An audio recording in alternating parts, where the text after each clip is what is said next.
Hi friends, இன்றைக்கி நான் மாம்பழ புளிச்சேரி தான் பண்ண போகிறோம். மாம்பழத்தை வச்சு ஒரு குழம்பு செய்ய போகிறோம். அதுக்காக நான் மீடியம் சைஸில் 4 மாம்பழத்தை எடுத்து வச்சுருக்கேன். நமக்கு இது தேவையான பொருட்கள் பார்த்திங்கன்னா பச்சை மிளகா, தேங்காய், ஜீரகம், அப்புறம் கொஞ்சம் புளிப்பு இருக்கிற தயிர். இப்போ நம்ம மாம்பழத்தெல்லாம் தோலோடே கட் பண்ணி போட்டுக்கலாம். நான் வீடியோக்காக கொஞ்சம் அழகாக இருக்கட்டும்காக தான் தோலெல்லாம் இதே மாதிரி ரிமூவ் பண்ணி எடுத்திருக்கேன். உங்கள் வீட்டிலேயே கிடைக்கிற மாம்பழம்னா நீங்கள் தாராளமாக தோலோடையே நம்ம குழம்புக்குள்ளே ஆட் பண்ணிக்கலாம். அதெல்லாம் கெமிக்கல் இருக்காது. மாம்பழம் எடுக்கும்போது கொஞ்சம் புளிப்பு கொஞ்சம் இனிப்புமாக இருக்கிற மாம்பழத்தை எடுத்துக்கோங்க. அப்போ தான் குழம்பு டேஸ்ட்டு நல்லாயிருக்கும். இப்போ ஒரு கடாயை வச்சு காரத்துக்கு தகுந்த மாதிரி பச்சை மிளகா ஆட் பண்ணிக்கோங்க. நம்ம கொஞ்சமாக தான் மிளகாத்தூள் ஆட் பண்ணுவோம், அதனால் பச்சை மிளகா தான் ஜாஸ்தி ஆட் பண்ணுவோம். அப்புறம் நம்ம எடுத்து வச்ச மாம்பழத்தையும் ஆட் பண்ணிக்கலாம். சரி, வீடியோக்காக நம்ம தோலெல்லாம் ஆட் பண்ண வேண்டாம்னு சொல்லிட்டு இருக்கும்போது தான் பின்னாடியிருந்து அம்மா சத்தம் போடுறாங்க, ஒழுங்காக அந்த மாம்பழத்தோல்லாம் ஆட் பண்ணி குழம்புக்குள்ளே ஆட் பண்ணி வேக வச்சு எடுத்துரு அப்படிங்கிறாங்க. சரி, நானும் வேஸ்ட் பண்ண வேணாம்னு சொல்லி அதையே ஆட் பண்ணிட்டேன்.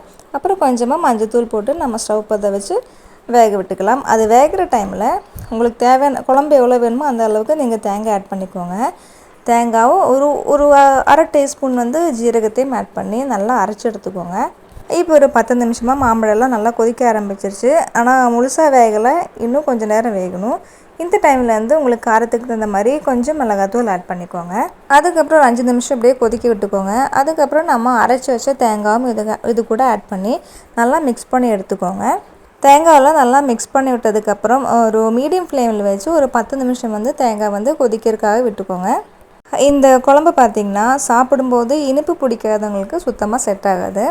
ஆனால் கொஞ்சம் இனிப்பெல்லாம் சாப்பிட்றவங்களுக்கு நல்லா செட் ஆகும். நான் இந்த குழம்பு பார்த்திங்கன்னா 2 நாள் வச்சு சாப்பிடுவேன்.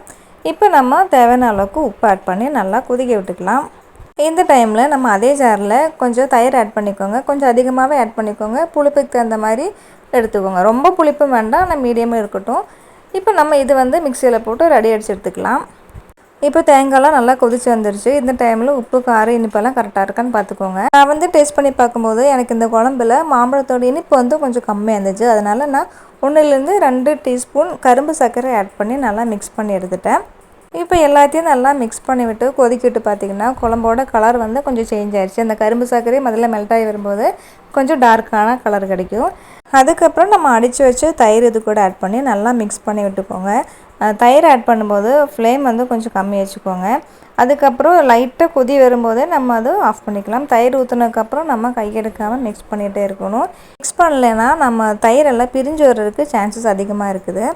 அப்போ பார்க்குறதுக்கு ஒரு மாதிரியாக இருக்கும். அதனால் நான் மிக்ஸ் பண்ணிகிட்டே இருந்தேன், லோ ஃப்ளேம் வச்சுட்டேன்.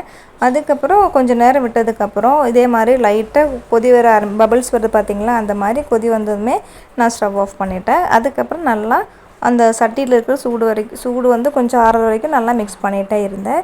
இப்போ நம்ம ஒரு சிம்பிளான தாளிப்பு ரெடி பண்ணிக்கலாம். கொஞ்சமாக ஆயில் ஊற்றி கடுகு, வெந்தயம், கருவேப்பிலை, வரமிளகு ஆட் பண்ணிக்கோங்க. அவ்வளோதான் ஃப்ரெண்ட்ஸ். இது தாளிச்சதுக்கப்புறம் நம்மளோட குழம்புங்க நல்லா ரெடி ஆயிடுச்சு. குழம்பு கொஞ்சம் சூடாருனா கொஞ்சம் கெட்டியாகிடும். கொஞ்சம் கெட்டியாக உங்களுக்கு அந்த டேஸ்ட்டும் நல்லாயிருக்கும். ரொம்ப கெட்டியானாலும் நமக்கு சாப்பிட்றதுக்கு நல்லா இருக்காது. அதனால் குழம்போட திக்னஸ் ஒரு மீடியத்திலே வச்சுக்கோங்க. அதெல்லாம் உங்களோட சாய்ஸ் தான். உங்களுக்கு எப்படி வேணுமோ அதுக்கு தகுந்த மாதிரி நீங்கள் குழம்போட திக்னஸ் எல்லாம் கொண்டு சிலவங்களுக்கு கெட்டியாக இருந்தால் தான் பிடிக்கும். சிலவங்களுக்கு கொஞ்சம் தண்ணியாட்டம் இருந்தால் தான் பிடிக்கும். அதெல்லாம் நீங்கள் எப்படி வேணால் அட்ஜஸ்ட் பண்ணிக்கோங்க. இப்போ எல்லாத்தையும் இதே மாதிரி நல்லா மிக்ஸ் பண்ணி விட்டுட்டு கொஞ்சம் சூடாகிறதுக்காக டைம் கொடுத்துக்கோங்க. பாருங்கள், இப்போ சூடானதுக்கப்புறம் குழம்பு நல்லா கெட்டியாகலை, ஒரு மீடியம் சைஸில் கெட்டியாகி நல்லா திக்காக வந்துருச்சு. இப்போ இந்த மாம்பழத்தில் புளிப்பு, இனிப்பு எல்லாமே நல்லா செட் ஆகி சூப்பராக வந்திருக்குது. இந்த ரெசிபி ட்ரை பண்ணி பார்க்காதவங்க ஒரு டைம் ட்ரை பண்ணி பாருங்கள். நிறைய பேர் வீடியோஸ் பார்க்குறீங்க, ஆனால் சப்ஸ்கிரைப் பண்ணாமே போகிறீங்க. சப்ஸ்கிரைப் பண்ணாட்டியும் பரவாயில்ல, லைக்காவது கொடுங்க. இந்த வீடியோ உங்களுக்கு பிடிச்சிருந்தா மறக்காமல் லைக் பண்ணுங்கள், ஷேர் பண்ணுங்கள், சப்ஸ்கிரைப் பண்ணுங்கள். தேங்க்யூ.